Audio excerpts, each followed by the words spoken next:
Hey everybody, this is Abdullah for Super Chief Gallery. I'm here with Derek Piotr. Hi. Here to talk about his upcoming LP, Grunt. So thanks for joining me here today. Thank you for having me. Let's talk about Grunt. What were your inspirations for this album? I think as every musician kind of goes on their journey, they end up smoothing their sound out, and you hear this in like rock bands, obviously. You know, Incubus started basically as punks, and now they're like dad rock. That's not me. I don't make dad rock, but I feel like I've made quite a few albums since 2011, and my sound has just naturally gotten more distilled, evolved, or maybe a little diluted.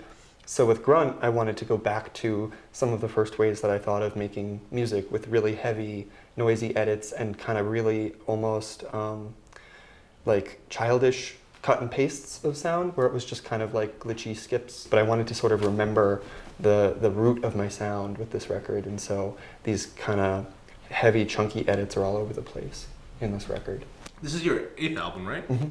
Why did you want to go back to your roots with this one? The record I made before was called Forest People Pop and was kind of this really shimmery, auto-tuned reverb experience. And I think after every album I do, I naturally want to go react against it with the next one. So the record I'd even made before the pop record was like a drone album. It just felt like it was time. So what was the recording process of this like? I work pretty much the same way on every record. A lot of where I come from with music, like, you know, some people like take piano when they're 5 or whatever, but I was always singing as a kid. And then I got really inspired by pop music when I was like, 12, 13, when people start getting into that. But I think when I was 12 or 13, that was like 2000, 2002, and there was some like really kind of post-electroclash things happening in pop music. Like people were really inspired by glitches, and like it was all kind of in vogue then, that clicks and cuts idea. So when I first started getting inspired by music like that I wanted to make, it was kind of already a little bit glitchy. So when I got my first computer program, it was taking singing, which I had a strong background in, and braiding it into these kind of like, glitchy, I think is the best way, edits. So you first got into, like you said, you just started off as a singer initially. Mm-hmm. When did you start getting into more avant-garde music or more avant-garde techniques? Well, I think I'm a millennial. I was born 91, so I think we're kind of the first generation to like fully from the ground up grow up online. And I feel like when I was younger, like 8 or 9, there was even like a proto-internet thing called EPK'd Encyclopedia, and I don't know if anyone remembers this, but they had like a media tour, and they had a world music library in the media tour, and so you could like, there was also like an art tour, so you could see like Monk and Van Gogh and all these things, but you could also do the world music tour, and it had like kalimba from Africa and gamelan from Indonesia and panpipes from Egypt. And I remember being like 9 or 10 and being like, oh my God, this is incredible. And then it would get over to like Middle America, Alabama bluegrass, like, and I was like, that's boring, I hate that. So I already had like what I'm illustrating there is I already had like a predisposition towards like just intonation or like gamelan or like things that weren't like Western tonality.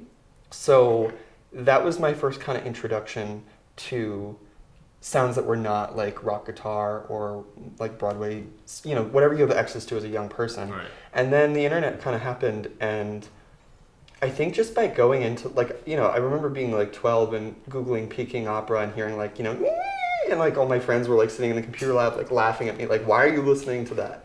And just like, kind of logical conclusion is I reached a website called UvuWeb, which is a resource for like the avant-garde, and so I got introduced to like Meredith Monk and John Cage, and this was all when I was 13 or 14. So what would you have to say to people who might not find avant-garde music as accessible? How would you relate it to them?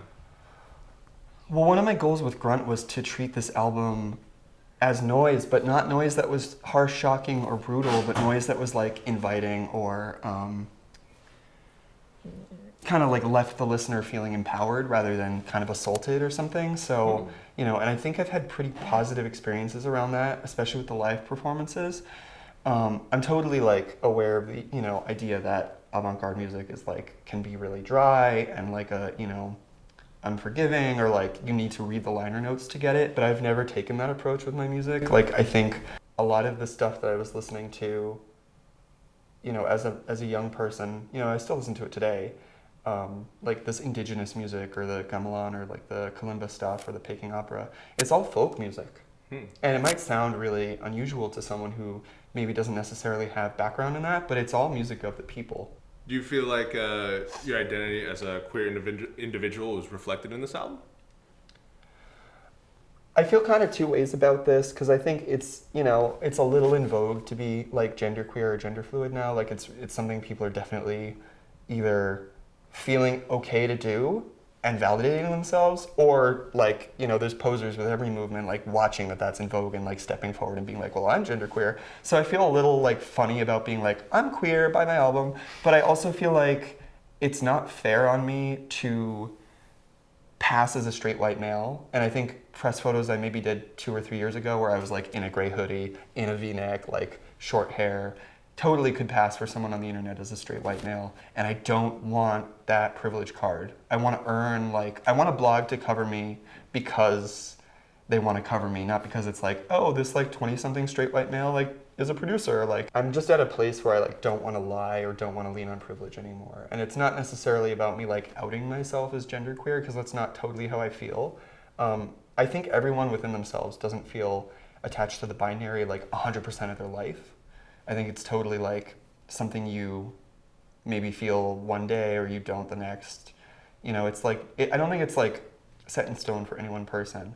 So just to celebrate that a little bit, but also, yeah, to just not let people's automatic perception of me like get me to a place that people who are really fighting for this stuff might get denied. So on the title track of this album, Grunt, I read that you used a sex toy called the Raw Pup by Fort Trough. Yeah. So for those not knowledgeable about it, can you please explain what that is? NSFW. Well, the Raw Pup is like a kind of silicone sex toy. It's an anal sex toy, and the funny thing about it is it functions very much like the human throat. Like when you're handling it, like before use, it kind of all over the place. And I thought that was a really curious attribute, because it's not a stationary toy. It's like very flimsy because it's meant for anal use. And I just thought that was a neat parallel to kind of what I was doing with Grunt, which was like more primal or ugly human sounds. So I just went ahead and squished it into the mic and sampled it. Okay, I was wondering what technique you used for it and how it came about. Was it like, were you just like playing around with it, or was it like during like when you were getting busy with your partner? And, no, it was a totally sterile situation that I sampled it. Yeah. Where can people find you online? DerekPiotr. Alright. .com, @ hashtag, whatever. That's Grunt, dropping September 28th. Check it out.